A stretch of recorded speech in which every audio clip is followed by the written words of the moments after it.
Hi, everyone. Welcome to the talk. We're going to be doing realistic and lightweight baked water simulations for games. So my name is Devin Penny. I am a senior simulation programmer at Epic Games. Done a lot of work on fluid simulation. I wrote Niagara Fluids, if some people are familiar with that. We're going to talk about this new tool set that we made for baking water simulations that was used on the Witcher 4 Unreal Engine 5 tech demo that everyone saw here.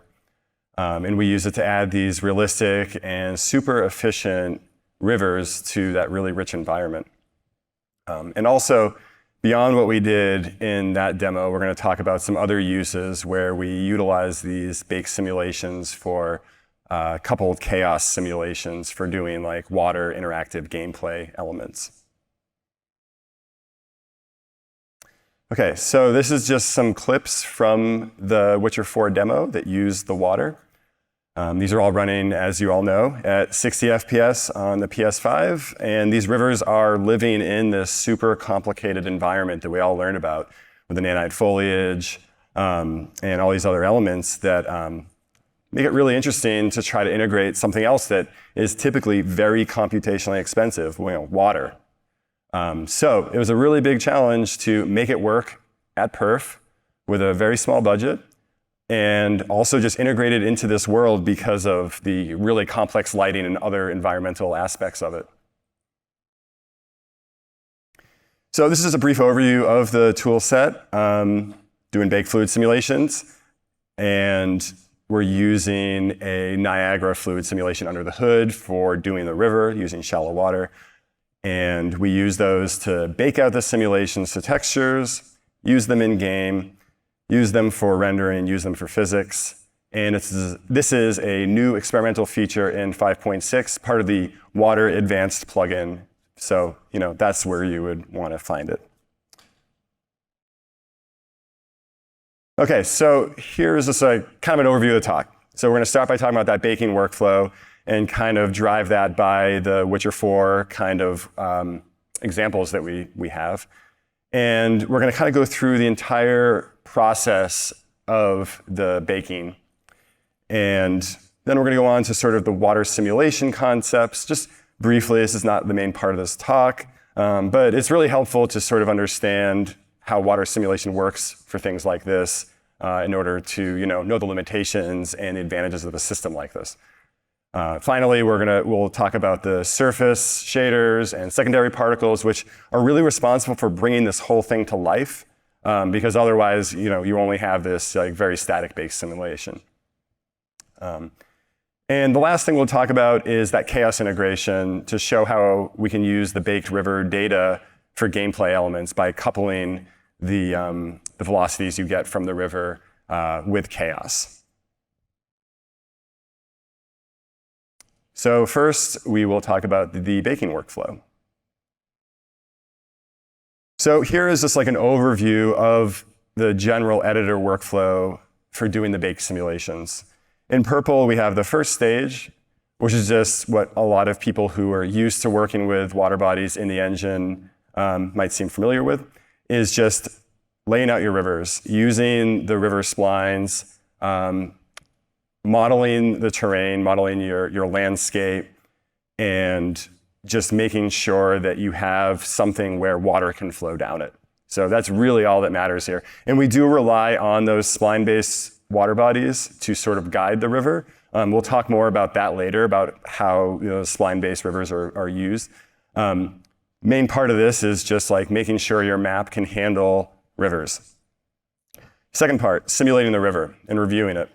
So here you're just running the shallow water simulation, seeing what it looks like live in the editor, and just sort of modifying your, you can move some collision objects around and things like that, and just change simulation parameters however you want in order to get the results that you want.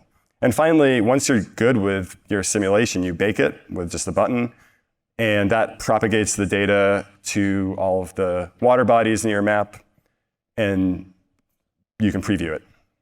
And a lot of times you're not done just there. You have to repeat this process because water might flow over some area. You might have to make some changes somewhere. So it's definitely an iterative thing.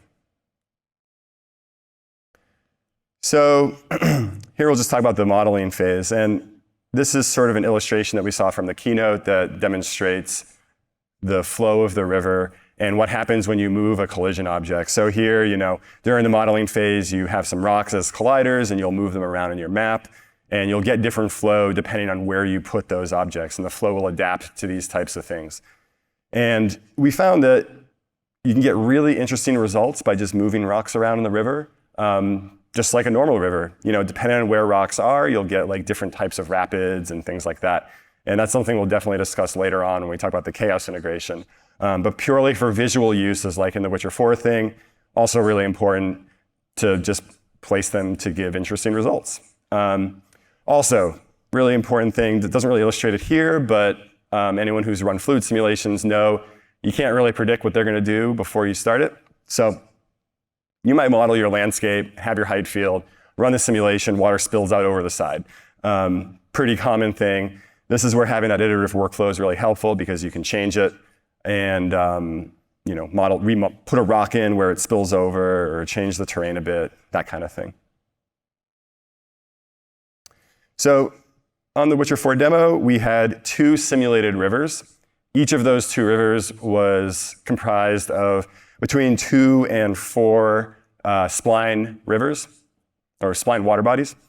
And those all kind of had branching, so they all met to one water body and then flowed into the main river. You can kind of see running top down on this image. And that main river there was not simulated. That was just a normal spline-based water body.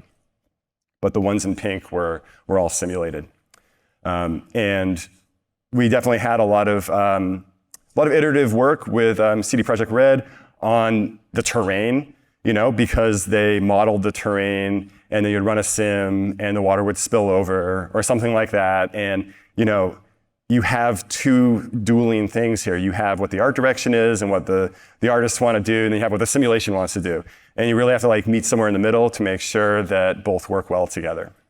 So we added a lot of controls for that, like making sure that you can push the water towards the spline in case it flows over, and just find other ways of working around that.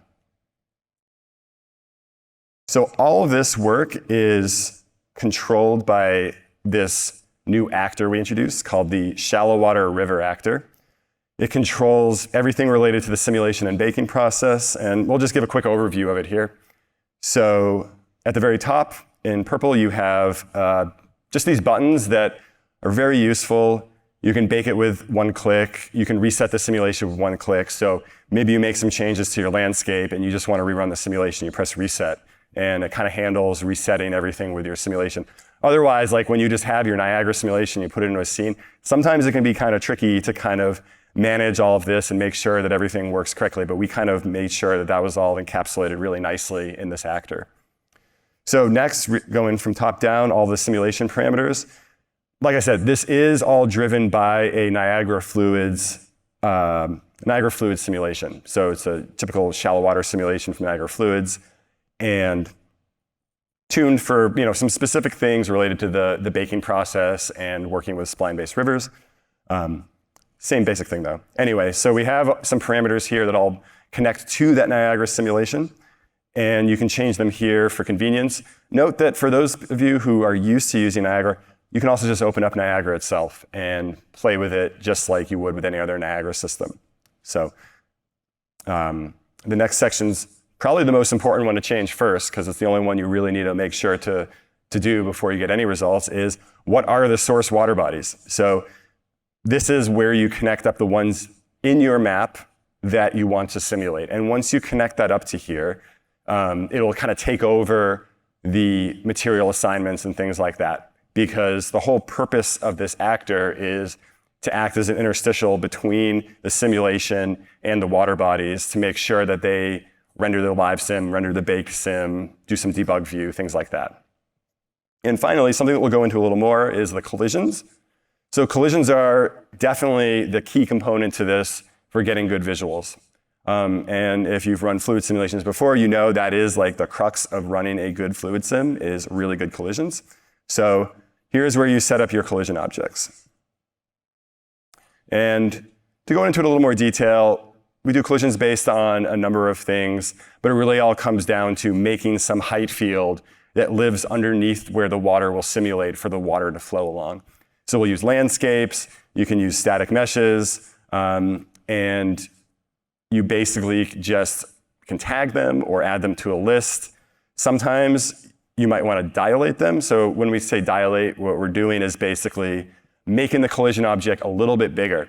And you might want to do that because we noticed on the Witcher stuff that sometimes the water would flow through the colliders. And that's just because, when you generate the height field for the collision objects, you don't get quite what you expect. So, you have all the controls, and here we're just showing a debug rendering where you show the collision surface in orange.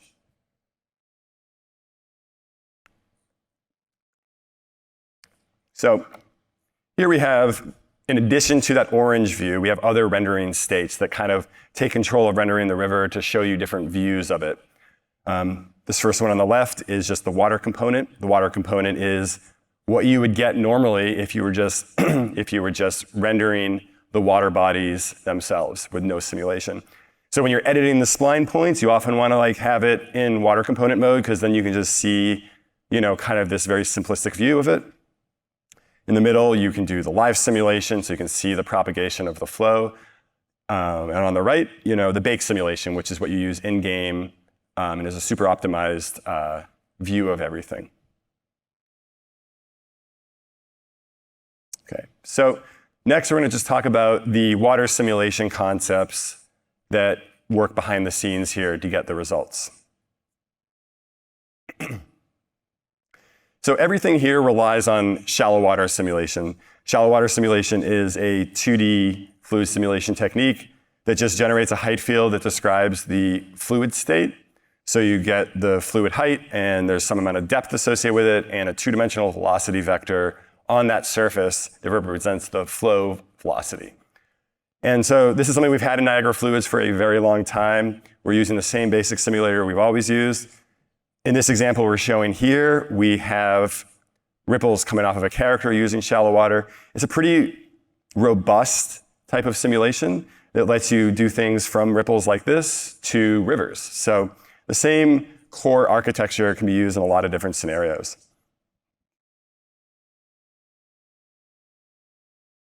Okay, so this is just imagine a slice through that two-dimensional domain. This is roughly what you get where you have water and collision objects, and we're just saying it's a landscape here because that's generally what you're dealing with. So in blue, that's your water. It always lives on top of the landscape, and you get columns of water. You have one column of water per cell. You can't have multiple heights per cell. This is purely a height field fluid, and it's an important thing to remember because that means you can't have water flowing under and over a collision object at the same time. You only get one. You can only flow over things, essentially. It's the easiest way to think about it. And then in orange, we have the landscape. So in this case, this is where the water will flow. Imagine you're emitting water from the left. You'll get water that flows down this landscape and fills the domain. One really important thing to note here, the left two most cells don't have any blue above them. That means they're empty. They're just dry cells. So a lot of times when you think about shallow water simulation, you refer to dry and wet cells. And it's an important thing to note because there's just different things you need to do whether you're considering a dry or wet cell. And that is definitely true with every case with simulating rivers is not every single cell in your simulation has water because you're only flowing where the river basin is, that kind of thing. So here is a very common problem with shallow water simulation that we did some improvements for with developing this baked workflow. So on the top, you have a very common artifact you get where you have sort of sizzling, popping parts of the water surface that don't look realistic at all. And this is because shallow water is inherently quite unstable, especially in cases when you get it to be too deep, too fast, or your simulation cells are too small, or just some combination of those factors. So a lot of times you run a shallow water simulation for a river flows, generates like a pool somewhere, you don't know beforehand how deep that pool will be. So you'll get problems like this. And what you do is there's just some techniques that we use for making sure that you just cap the maximum depth of the water that you integrate with. And by doing that, you can help really isolate and reduce these high amplitude waves that you see in the top video, and they basically just disappear in the bottom one. And just to note, this is not something you really need to worry about. If you use this tool set, it sets it automatically for you. So just something behind the scenes. Also, a lot of times you have this problem with running river simulations where you get these thin streams of water that run along the landscape that don't really act realistically, because in reality, you wouldn't have a thin stream of water that just sort of like flows as fast as it does, and it's just some limitations of the algorithm, the core bit of the algorithm. And we introduced just friction using Manning's roughness coefficients. These are kind of interesting. So hydrological studies have used these for a long time to just sort of describe the like macro properties of that bottom contour that water flows on. And these units don't mean anything for practical use with what we do, but I just really think it's interesting that they make distinctions between concrete channels and saltwater marshes and things like that at this sort of like very macroscopic scale. So anyway, we use this idea of having friction that's just based on the water depth that lets you change how fast water moves in very shallow areas, and it really helps make the river simulations more stable. Okay, so in the next part, we'll talk about the stuff that really brings this all to life with the rendering and secondary particles. So there are a couple components that we use here in that Witcher 4 demo and what's in the engine for advecting FFT waves, which gives surface ripples that move with the flow. Advected foam, which is just what you might expect is sort of like white frothy areas of the water that have been churned up. And then also spray particles that use Niagara simulations to propagate just things that leave the surface and just add more three-dimensional detail to this 2D water simulation. So the first thing we'll talk about is texture advection. So this is what moves waves along the surface of the water. So the water surface, when you bake it out, is a deformed plane that has velocities on it. It's just a static velocity field. Because you bake it out when it reaches a steady state, you only have one velocity. It's not a time series. And the idea is that you want to use that velocity field to push some texture along it. And this is a pretty common problem in computer graphics. You get stretching. You get problems with it. So that's something we need to deal with. And so the first thing before we have to figure out how we deal with the stretching when you advect that surface texture is what is the texture we advect? And we use FFT waves. This is something commonly used for oceans, but pretty easily adaptable to stuff like rivers by just changing all the parameters of the FFT simulation to just suppress all of those really suppress all those low frequency waves like large ocean swells. And if you kind of play with it enough, you can get a little patch that looks pretty good and is just only those sort of more high frequency details that you would get in a river or a lake or things like that. And note, because, especially because it's FFT based, this is a repeating texture that tiles very nicely. And note that we could do two things. We could bake this out to an atlas, or you could use it live. And in our system, we chose to use it live because the FFT is quite fast and it uses far less memory than having some baked out atlas where you have to worry about how it loops and things like that. So keeping it live adds a lot of detail and doesn't have it repeat. It works out really well. So now we want to make sure that we can push it along the surface. So with making sure the advection works well, you can't just sort of take that water texture, the FFT patch, and just push it along the velocity field. It'll stretch out and it won't look realistic. And this is because unlike the spline-based rivers, the velocity field you get with shallow water is very rich. There's a lot of detail. There are places where the flow does things that will naturally just stretch any texture. So in order to deal with this, we do a lot of texture blending. So in this example, we kind of are trying to illustrate part of the river from the Witcher 4 demo and advecting several different texture UV sets that are reset periodically. And the idea here is that you let the fluid push that texture along, and then you reset it at some point. And when you reset it, there's no more stretching. And you don't notice a pop in it resetting because you have another one that picks up. So you're constantly recycling these sets of UVs in order to make sure that you don't get any stretching. But you do end up still getting stretching. There's no way to get rid of the stretching completely using this unless you do other additions that are more expensive. So you end up getting stretching, but it's far minimized than just doing just sort of naive texture advection through this, this fluid field, velocity field. So in order to combat that, there's another technique that we use called texture bracketing. And this is a very different technique, and I'm talking about it very briefly here. I highly recommend looking at Hugh Bowles' shader toy example for this for more details. But the core idea here is that you discretize the directions you advect along, and then advect the fluid along those directions and blend them. So if you have a velocity that's moving, you take the two closest directions on either side. Imagine there's cardinal directions on a compass. Advect along those cardinal directions, and then based on how close it is to each one of those, you just kind of lerp between them.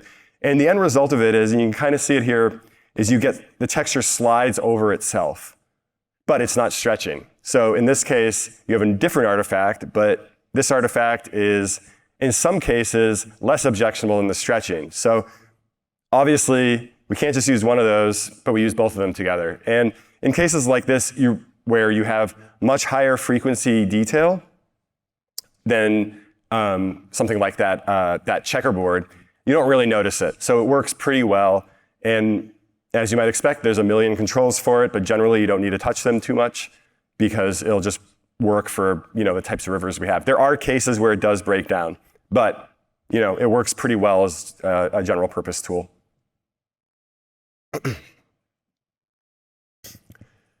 Okay, so that kind of establishes how we do texture advection, and where we talked about it for the surface waves. So in addition to surface waves, we also have foam that you want to advect on the surface. And here is a very exaggerated image of the foam. This is not what's in the actual project, but I just kind of wanted to make it look as obvious as possible up on the big screen. So foam is just another texture. It's no different than the water surface detail, it just lays on top of the surface. And the question is, where do you put foam? Well, pretty common techniques for this is you just derive different quantities from the fluid velocity field and use that to sort of use as your emission criteria for this foam mask. And so in this case, we use curvature and vorticity. So in purple is curvature. And you can imagine curvature is really just isolating those places where the fluid flow changes direction pretty quickly. So where I have circled is water pouring over a rock and then continuing downstream. So you get a discontinuity there, not really discontinuity, but a very sharp point. It'll isolate those sharp points and say, hey, this is probably where we should have some whitewater. That doesn't encompass all the areas that you would see whitewater. Another common place that you would be places of high vorticity. So in the more pinkish color, this is a place where you have high vorticity where the water is spinning. So vorticity will give you a measure of how fast the water is spinning in any area. And this will help isolate things like eddies or other rotational components to the velocity field of the fluid. And also, one thing I should mention, these are blended together and you can kind of change the magnitude of like which one contributes more to the foam mask. So it's a very flexible system for it. And you also use that same emission criteria for spray particles. So in this case, we are emitting them mainly from curvature, but you could emit them from other things too. And the thing to note here, this is an example from the Witcher 4 demo. We had to use masked opaque sprites for the whitewater. That is by far the fastest way to render whitewater. It's a little unfortunate, because there's only so much you can do with masked opaque particles, and it makes it really tricky, but you can get a nicer look when you use transparent particles too, or meshes. So there's a lot of flexibility with the system to change how you render the foam the spray particles, and you can get different looks from it. So here's just an example of the river with the whitewater particles mixing with the foam. And one of the things that we had to do was really make sure that the whitewater and the foam, the whitewater and the spray particles kind of mixed together nicely because they're very different textures and very different materials used. And in this demo, we had just wildly different lighting conditions, and it was very challenging to get things mixing together really well. And this is just all of the layers put together. So again, like in this case, we have those fairly opaque masked particles that are used for the spray particles and mixing them with the foam. All right, so in the final part of this talk, we're going to go through chaos integration. This is something that was not used on the Witcher 4 demo, and is something that we've been working on for a separate demo. So the chaos integration is using that baked fluid surface and the velocities to drive rigid bodies. So we have this really compact, nice representation of the river from the baking process. And because it's a static velocity field, it's very easy to just use it as an array. And it can work with networked applications or anything that Chaos supports. So there have been previous integrations of buoyancy in the engine that use more simplistic models. So either just spheres like pontoons that live on boats, or boxes for Chaos integration that really only use the velocity of the fluid sampled at one point on the box.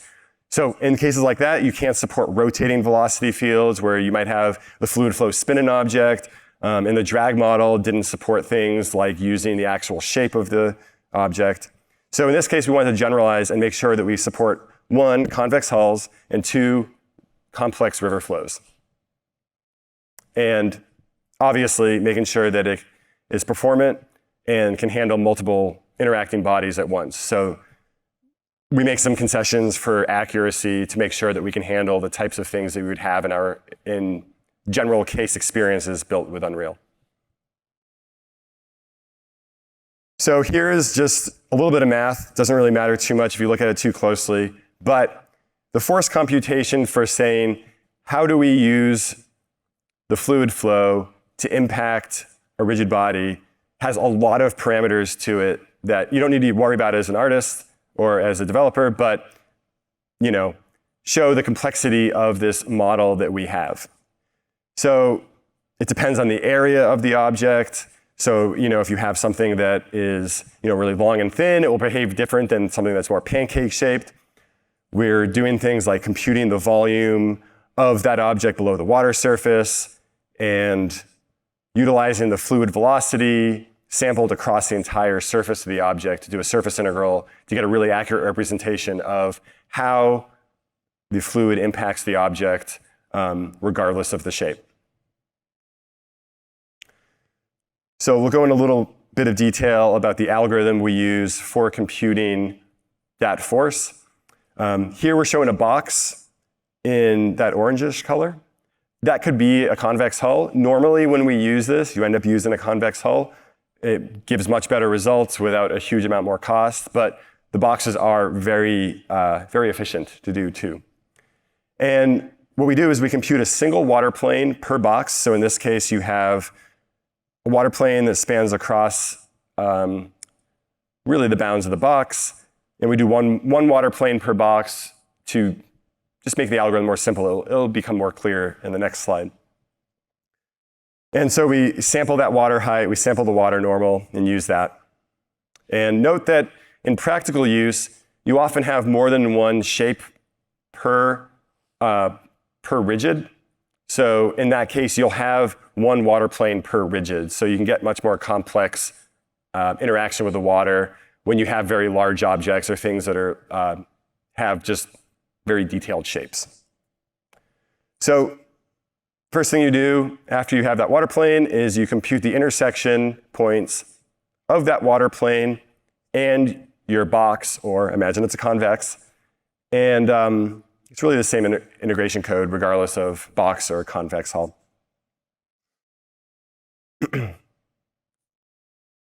And the next thing we do is we compute the volume and area of each face below that water plane of the object. And this is really important because when you do buoyancy forces, you need to know how much of that object is submerged under the water to be able to push it up out of the water. And so this generalizes to convex hulls really nicely too. It involves like making this sort of fan triangle distribution, tessellation on the object below the water surface. And this is also sort of where we start sampling the water properties like the depth and the velocity in order to make sure that we can interact, have that velocity transferred to the rigid bodies. And one thing to note here, I said we have one plane per object. You can imagine in theory that instead of having one plane that gives sort of this very approximate integration, there are algorithms out there that have a very accurate intersection between the water surface and your convex hull. The downside of that is it requires a lot more computation and often involves like reteslating your convex hulls to match the tessellation rate of your simulation, which for very complicated simulations can be very expensive and often not worth it because in very flat areas of a river, it doesn't really matter that much. And even in other areas, it's not that important because a lot of these forces involved are fairly low frequency things compared to collision events you get for just hard geometry. So as the final step, we come up with the force you apply to the body. So in yellow here, we have the force you apply. Obviously in blue, that's the fluid velocity.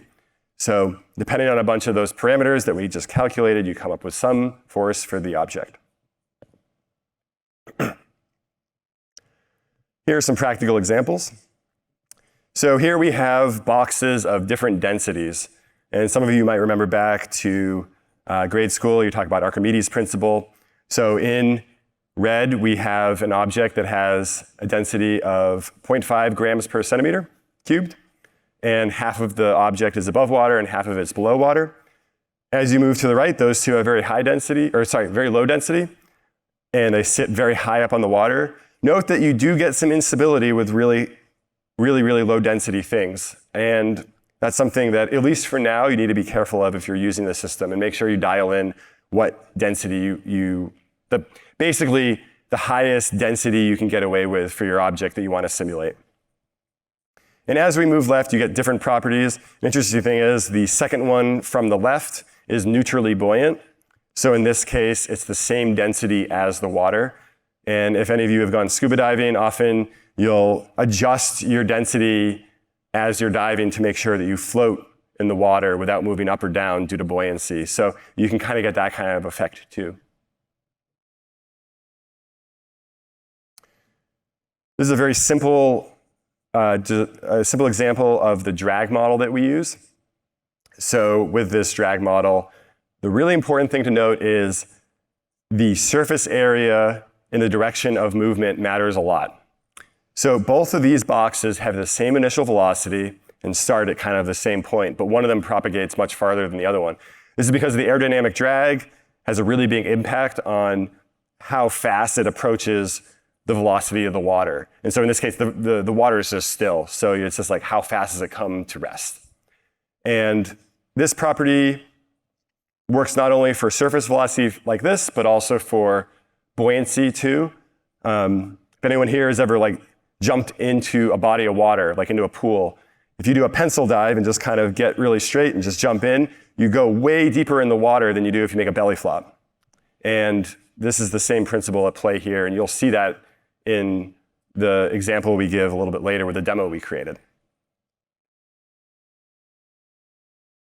So in addition to the drag model, a really important part of this is applying torque, and this is something that was missing from previous algorithms. So here we have a constrained rigid body that can only rotate and is sticking down into the water. And it's rotating because of the velocity of the river passing underneath it. So you can make things like water wheels. And this is kind of a cool thing you can do where you can start making some like emergent gameplay elements that, power things based on water. And it's actually quite fun to play with and just like make little things that sit in the water and like move because of the fluid flow. Okay, so now we're going to talk about gameplay. All of these elements combined together make for some really interesting opportunities. So here I have an example of myself paddling some whitewater back in 2012, before I worked at Epic. And it's a river in California called Cache Creek, one of my favorite places. And this is the final rapid in the river that's really hard, called Mother. And it's a pretty exciting thing to do because you have to adapt to how the fluid flow affects your boat. You're constantly reacting to it and changing the way you're paddling. You never know exactly what's going to happen, and you really feel connected to the water. So that's something that I thought was like, man, that is a really neat thing that we might want to encapsulate in games. And also, another thing that makes it a really unique experience is this idea of unpredictability. So at the bottom of this rapid, there's a little beach on the left, and you can see a bunch of boats there.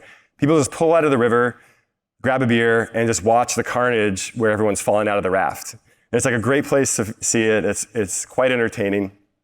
One time, my wife, who I do most of my whitewater with, took her very adventurous mom out with us on this river. And they were ahead of me, and I was paddling, and all of a sudden I look to my right, and I see my mother-in-law clinging to some grass on the side, and the river was trying to pull her down, but she's holding on. And I said, are you okay? As I float past, I can't stop. You can see what the river looks like. It's like really quite strong. And she just said, I'm fine. And, wasn't able to help. She ended up just floating down on her back. She was totally okay. She had a great time. And it was really memorable for all of us. So really want to capture these sort of very emergent properties of whitewater rafting in a game because it's unpredictable, it's fun, and it makes you feel connected with the environment you're in. So this is the demo we built, and this is something you can see on the expo floor. I'll be there after this talk, and you can come talk to me. I can show it to you. So this is just stress testing everything that we have combined together in this one demo. So we have the Bake River workflow. We made this river canyon with PCG, the scattered geometry, some of which is used as collision objects. And I really tried here to design the rapids by moving rocks and changing the gradient of the river to give things that felt realistic and at least inspired by what I've experienced in real life. And all of the boat dynamics here are driven by the chaos integration I mentioned before. So when you paddle, the only real thing we define there is what is the paddling motion, and everything else is just derived from physics. So all of the gameplay is like completely emergent, having to like navigate the rapids without flipping the boat. You'll notice here, I don't flip the boat. It is very easy to flip the boat. I just ran it until I didn't flip the boat. And so the drag model that we talked about earlier can spin the boat around if you get on the side, and there's an eddy that kind of rotates you. You can see right there, I just start to rotate, and you have to counteract it. So you're always like reacting to the river in like a really dynamic way. And it's really fun. It's really interesting. And so the other component to this that's a little removed from what we've talked about is there's a lot of chaos integration to get that character working. So there's a bunch of constraints that keep the character's hands on the paddles as you move, and some really interesting interplays between that chaos integration with the water and the chaos like constraints that keep that character working. And so I have to give a shout out to a whole bunch of people. This was not just me that worked on it. Jim Van Allen did a lot of work to get the rafting working as like a gameplay element and get the character in the boat and all the constraints set up. Stephen Barnett helped tweak the raft controls and all the drag. We worked a lot together on it. Tim Brackenseek did the raft modeling and surfacing and all of the geometry of the raft. Claire Smith did sound. Jack Oakman did the environment modeling.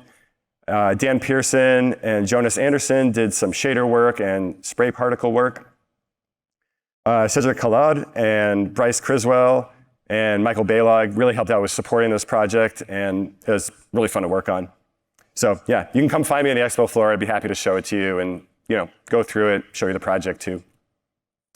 And so in the future, we'd love to do other things too. We'd love to improve that drag model, just support other things with it. There's a lot you can do.